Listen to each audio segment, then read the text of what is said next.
It is a Tuesday morning, afternoon with Tanner. We're scouting the path to the big leagues. We're also been talking about other sports as well. Just before we hit record, Tanner was telling me how excited he is that Paul Skeens is going to be pitching for Team USA. I gave my opinion on how I feel about my players playing for US for any uh, team outside of my major league team just for injury reason. I'm a Grinch like that. Um, but I asked you before we hit record, and I didn't let you answer. How many pitches do you think Team USA is going to let Paul Skeens pitch in a start? Would you be happy if they had him out there for 110 pitches? Would I be happy? Absolutely. Because I you want to would. see all everything, right? The way I look at it is I completely understand your reasoning. Like, you don't want them to get hurt for when the regular season comes around. But, like, so many guys are so patriotic about playing for their country. It's just, Yeah, I it's know. almost like you don't get to do it that often. It's like once every few years. So, I mean, they'd be pretty fired up. I know Skeens is. Yeah, right. Well, I remember Garnett getting some flack in Minnesota because he Mhm. didn't want to go play for Team USA, and everyone was calling him a non-patriot because of it. But people like me are like, that's great. Stay home. Stay Yeah, healthy. right. Don't be Derek Carr and go snowboarding and end your career from a shoulder injury. Don't do that either. So we just passed our class. We are now officially certified in baseball scouting and general manager courses. How do you feel? Different. Everything's changed now. Now you have that piece of paper. That's what married Yeah, couples say. exactly. Yeah. One little piece of paper changed everything. But it was so much fun. It was really a good time, learning from Dan and Hank. I had such a blast, and then getting to meet all you guys, and it's just been awesome. And all the informational interviews that I got to do with people, I met a lot of good people, learned a lot of great things, and I have a different mindset moving forward. How about you? I'd say anybody thinking about taking the class, invest the money. You're investing in your future and in your career. I can say from the interviews that I've had, whether it be with Sports Info Solutions or with a major league team recently, it everybody seems to know the names of your instructors, and everybody seems to know Dan Evans. Yeah, that guy. It's insane, and everybody loves him, and me included, and I think you also. He's Oh yeah, he's he's a special person. There's no doubt about it.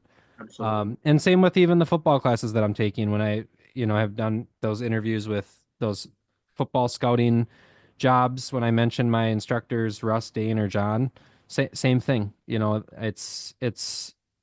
It's really worth it if you want to get into sports, 100%. It may seem like the classes are just maybe a lot of talking, but there's a lot of really handy information within those lectures. What they said at the beginning was what you put into this course is what you're going to get out of it.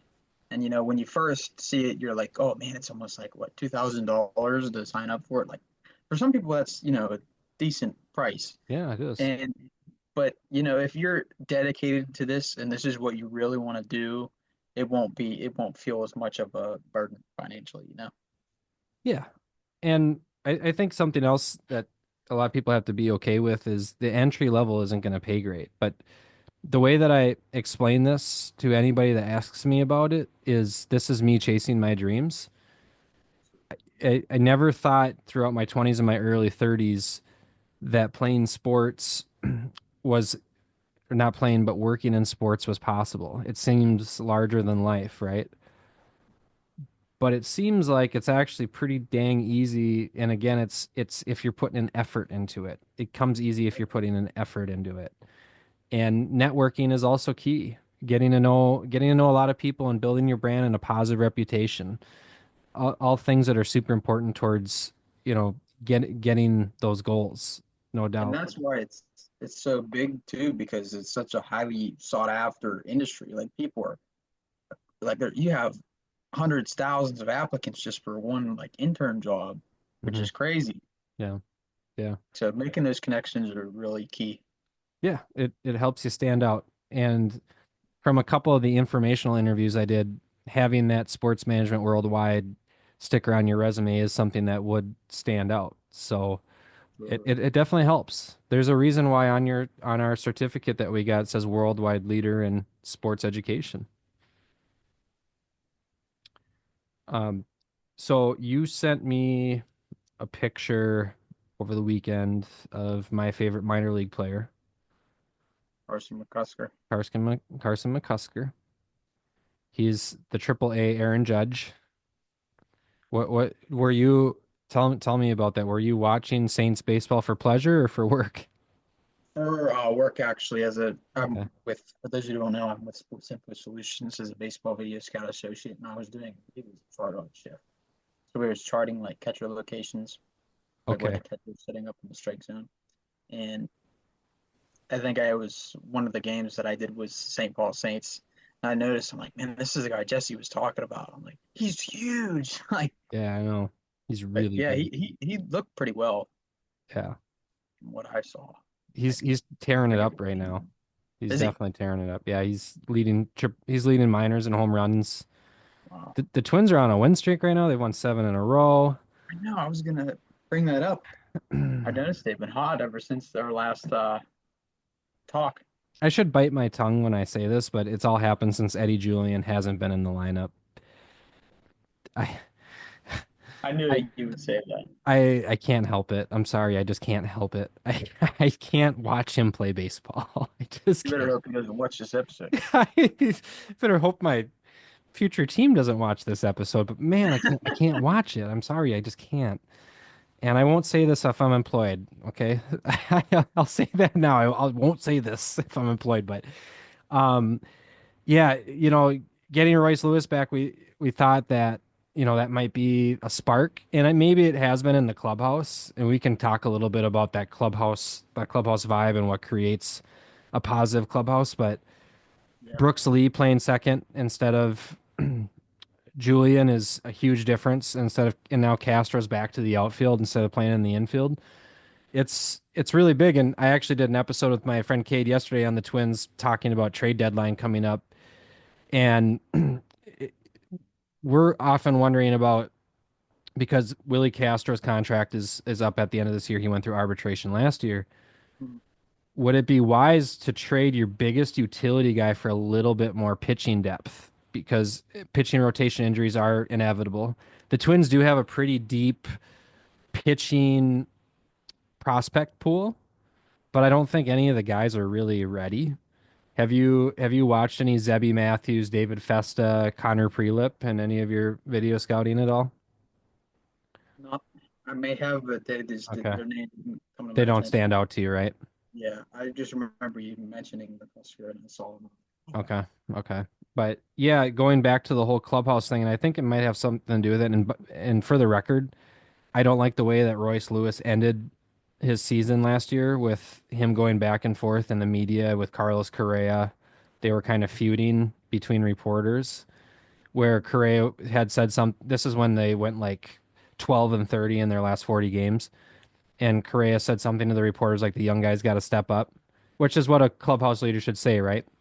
And then Lewis's comment when he heard that quote was, "Well, we don't get paid like those guys, and those guys that get paid should step up." And it came off as, in my opinion, as really arrogant, And yes, Correa should have, had a better end of the season, sure, but um, it seemed like at the end of last season there was a lot of tension in the clubhouse. It's good to see that maybe they've worked through it. I mean, they're all adults, so if you can get into a Yeah. room and talk face to face and maybe work some things out, great. But it seems like that locker room is in a good place right now. But having said that, this is the same exact trajectory as 2024 last season. They started slow. They were the best team in baseball for about 2 months, and then they finished, like I said, 12 and 30 in their final 42 games. So it's something interesting to monitor. But when I talk about clubhouse, you might be a little young for this. Do you remember the first Red Sox run in 2004? I was probably in diapers. Okay. So I I'll remember like 13 and 18. That was more of okay. my. This was the series where they were down 3-1 against the Yankees in the ALCS, and then they ended up coming back from Was it 3-1. 3-0?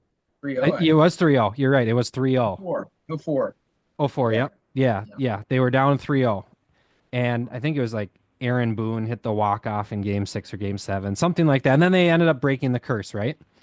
But I remember as a 10 or 11-year-old kid, I was watching that season because the Red Sox always seemed to be on ESPN because there was Manny and Ortiz, Garcia Uh-huh. Parra, Veritek, Trot Yeah. Nixon. Like they had a fun team. And I remember all the guys were always laughing and joking with each other, and they all seemed really loose. And I just remember saying to myself, that seems like a team that'd be really fun to play on. Yeah. Clubhouse is super important. I think that's something we learn in our class as well, is like just keeping the guys loose. Absolutely. You know? I think it was '03 was when Boone walked them off in the CS Okay. for the Yankees, and then '04 was the year that they had the 3-0 comeback and then won. I Okay. think. Okay. I think, if I'm You not you mistaken. could be right. I'm speaking off the top of my head, so I don't have the information in front of me, but I know it was that time frame. Yeah, that team was stacked. Oh my gosh, were they ever? What's do you kind of growing up watching baseball, is there a team that sticks out in your mind? With like team chemistry. Team chemistry or even a team that made a run that was kind of enjoyable to watch that wasn't your team? I'm gonna pick a recent one. I'm gonna say the Rangers a couple years ago when they won the World Series. That That was was a kind of out of nowhere, wasn't it? Yeah, it was a fun run. I mean, they took out Tampa. I forget who they played in the divisional round. Then they beat the Astros in 7 games. Yeah. It was Baltimore. They took out Baltimore. Yes, that's right. And Baltimore Baltimore was a was tough really good team. that season. Yeah. Yeah, and Yeah. then Arizona. But who would have expected that World Series? But Arizona too, right? And that yeah. that Texas Rangers team was supposed to have DeGrom, Mhm. and they were supposed to. I think Scherzer was hurt that year also, up until maybe the playoffs, and somehow they still found a way to get there. Seager at short that season was batting like 350 too. It Figure didn't. went off in the playoffs. Yeah, yeah, yeah. It was really enjoyable. I like their new stadium too with their new unis. Yeah, It was kind of a fresh way to break it in for sure. definitely. What's your Pirates update? Well, we have a new manager as of I think it was Thursday. Derek Shelton was relieved, and now bench coach Don Kelly, Pittsburgh native, has taken the job. And so far, I mean, we took 2 out of 3 against the Braves. We lost a tough one last night to the Mets, but I mean, if we're losing by 1 run to Mets, who are one of the best teams right now, I mean, I can't be that upset. Right, right. Scheme Does still looks dominant. Yeah, So, yeah. His stuff plays no matter what team he's on. That's for sure. Is he getting good run support? I noticed his record wasn't the greatest. It him, probably his games are 2-1 games or something like that. yeah. Oh, that's what like the one he pitched against the Cardinals. I think we only scored 1 run for him, and then he gave up a 2 run double and then got the loss. That Wow. was it. Like he was dominant, and then he gave up like a, Yeah. a walk or and a hit and then a double, and that was the game. You would But Did you see Sonny Gray that series? Sonny Gray, I'm not certain if I Okay. remember they played Sonny. He was one of my favorite twins. Oh yeah, Yeah, he I was think they may have played Sonny. I okay. don't know what day it was. But Yeah, he got a good contract. I think he got like 20 million a year after he left. I, yeah, I I was bummed about that one. I am a big Sonny Gray fan. It's like one of those guys on the mound that just like battles, yeah, just constantly hits the strike zone. it's a workhorse, Yeah. all straight business. Yes. Yeah. And I love a guy that grunts and you can hear it on the TV. Yeah, Scherzer. exactly. Scherzer, Dick Mountain, another one. Oh yeah, Rich Hill. He was Yeah. a Pirate for a Yeah. couple years. 2023. Maeda has a good grunt. Hmm. Maeda hasn't pitched well for years, but he had a good few years with the Twins. But Hmm.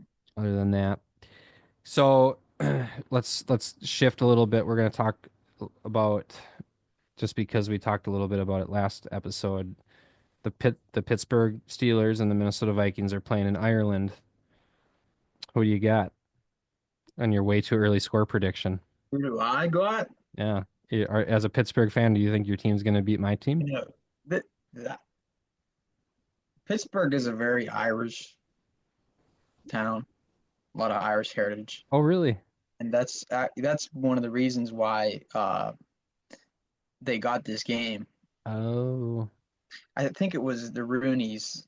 They knew that, or I don't know if they were Irish themselves, I think but that's an Irish last name. Yeah. yeah, there's a big Irish community in Pittsburgh, so it was kind of like it'll be like a home game for them. So I would like to think that they would pull it out and win, but I mean, I can't take it away from the Vikings, though. I think it'll be a good game. Yeah. Yeah. I think if everybody's healthy, I think it's the Vikings game to lose, to be perfectly Yeah, honest. But yeah, the Steelers are still super well coached, mhm. but it's just the quarterback position Yeah. where the uncertainty is. I think it's what week? It's week 4, so So that's semi early in the season. So it's I'm not probably a sure who Mason Rudolph game, probably. probably till Yeah. like week 7, and then they'll put in Will Howard. And then you'll go undefeated for the rest of the year. And there's only one quarterback who went undefeated his rookie season. Ben Roethlisberger, right? Hmm. Yeah. And then he went on to win the Super Bowl too, right? Or did they The lose to next year, Seattle? Oh, it was the next they year. Okay. That's 04 was his rookie year. They lost to New England in the conference championship. that's right. Okay. Then the next year they won They the beat Super Bowl. Seattle. Yeah, they were the 6th seed. They won. They were on the road every playoff game and won. Okay. Cincinnati, Indianapolis, they took out Manning, Sure. and Denver Okay. that year. I'm gonna take about 5 minutes to talk about my Wolves for a second. I just need you to listen Yeah, go ahead. because Sure. I'm just so happy. Um, and I never wish injury on anybody, Steph Curry included. However, feels like a lot of things are working out right now for Minnesota Wolves, Timberwolves fans. Anthony Edwards was seen with Sophie Rain like last week, and now he's just putting up points like crazy. and and, and you know, Julius Randle, who came here, and everybody here in Minnesota was upset about it because Cat, for one, was this guy that was super loyal to this state. Fan favorite. And yeah, and the Timberwolves, like 2 days before the season started, showed up at his house in the middle of the night and just said, "Hey, before we report this, you're going to New York." And when Julius Randle came, there was like this odd sequence between him and Rudy Gobert, where Gobert was down in the paint against the Raptors, wide open, and Randle wouldn't pass him the ball on purpose. And then, like the next possession, Randle purposely threw a fastball at Gobert so he wouldn't catch it to prove a point that Gobert has paddle boards for hands. So like there was a lot. Yeah, I know. There was like a lot of turmoil early on in the season, like a ton, and it felt like a little bit of a mistake. But at the same time, the team didn't want to pay Carl the supermax, be in the second apron. This was for the following seasons. Ant's window is, at least 7 to 8 years of prime. He's only 23 still, which is just crazy. Right. So, anyways, when the playoffs started against the Lakers and now the Warriors, Julius Randle has become this machine.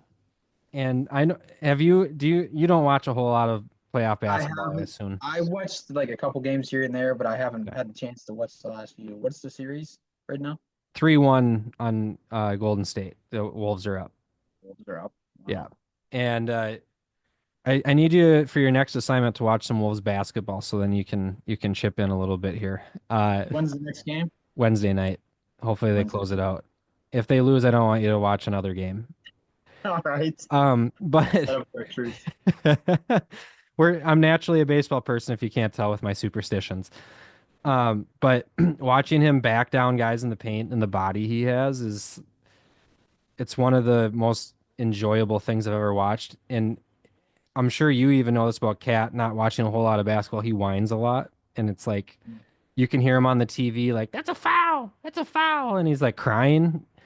Julius Randle is just like, I'm gonna kick your ass and I'm gonna score. And Right. it's been really, really fun to watch. The whole NBA playoffs in general have been probably the most enjoyable playoffs I've watched in my life. Maybe the 2004 baseball playoffs when Boston made that run was the other one I was talking about. But Yeah. this has been, and part of it I think maybe is that the Wolves are actually in a run, so you're watching other teams just to kind of see what they're like too. But this has been so enjoyable. I called Wolves in five. I still say Wolves in five. I did not foresee the Curry injury, but it still looks like it's going to be Wolves in five. Yeah. I gotta say, wouldn't it be funny if I mean New York, they're up what 3-1 on Yeah. Boston. Wouldn't Yeah. it be funny if they made a run to the finals and they met up with Minnesota? It, it almost seems like the NBA is rigged, doesn't it? Like, did you see the draft lottery last night? Mavericks. 1.8% chance. Are you And they kidding get me? Are you kidding me? they I got Paige Bueckers too in the WNBA. They what? It's the first time the same city got both the WNBA and NBA Oh, really? number one pick in the draft lottery. Wow. Yeah. Yeah, it's everybody was clowning Nico Harrison, the Mavericks GM, for what he did. And it wasn't necessarily trading Luca, but it was not going around the league and fielding different offers to drive the value. It was just here he is, LA. Now there was a rumor that Dallas offered Luca for Ant, and there was another rumor that they offered Luca for Antetokounmpo, but it seemed like this was like an under the table deal. And it was like the same deal when New Orleans just gave Anthony Davis the Lakers as well. I don't so when I say the league is rigged, I'm tongue in cheek, but I'm about half serious. But regardless, it doesn't matter because Anthony Edwards plays for the Minnesota Timberwolves, and this is going to be a dynasty for the next 10 years. So, yeah. But that's my 5 to 10 minute Wolves rant because I don't really get to talk Wolves on any of my other channels. Thank you for listening to that. Sure thing. So who do you think they're gonna match up against? Will it be OKC or will it be Denver? They're back neck and neck, aren't they? That series. Yeah, I want the Wolves to play. You know what? I don't care who they play because they'll win regardless. But I think they're gonna play OKC first. And the reason why I say that it's not because I'm being overly confident. It's for so long, even as a Twins fan, it was okay. Well, maybe if the Yankees get this seed, then we don't have to play the Yankees, and the Astros can beat the Yankees. So then we can play the Astros the next round. Then we can avoid the Yankees. That's been the attitude in Minnesota for as long as I've been here, right? So now I'm changing it. Anytime I talk with anybody, when they say, "Oh, what matchup do you want?" I don't care what matchup. They're going to win regardless. But because you got to beat the best team to win the championship anyways, right? You have Yep. to be the best team. I think it's going to be OKC.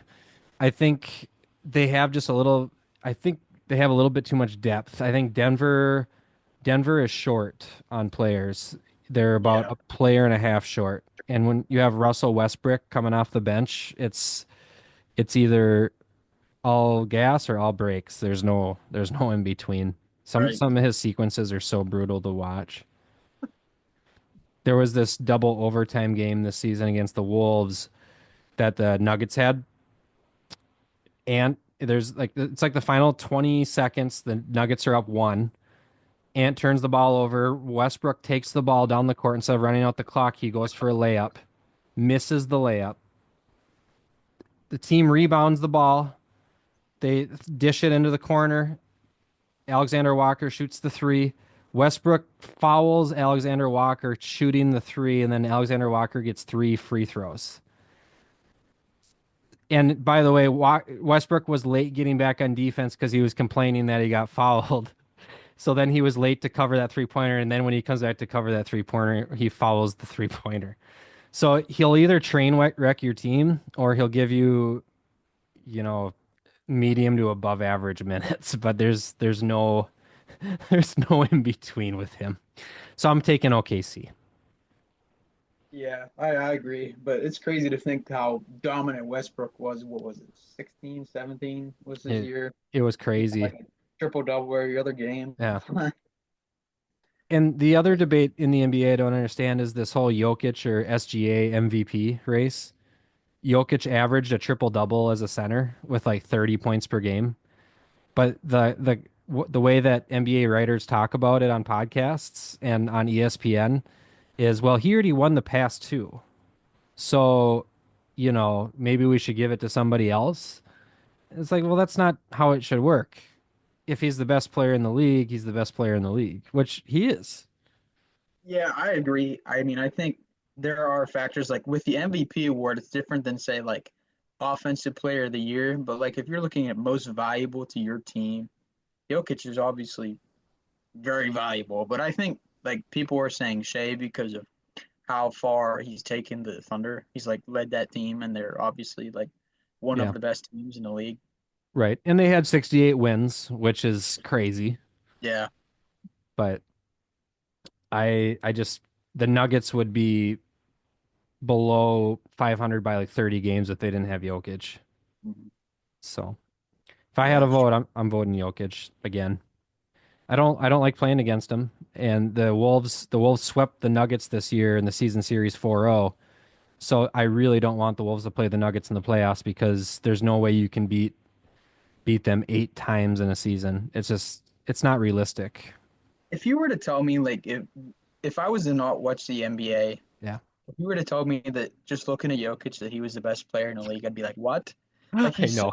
unorthodox. I know. I know. It's like this But guy it's that shows up to incredible. Lifetime Fitness to go play some basketball in the gym, Yeah, So strong too. Like yeah, it's crazy. it's So wild. what if Jokic played baseball, what position would he play?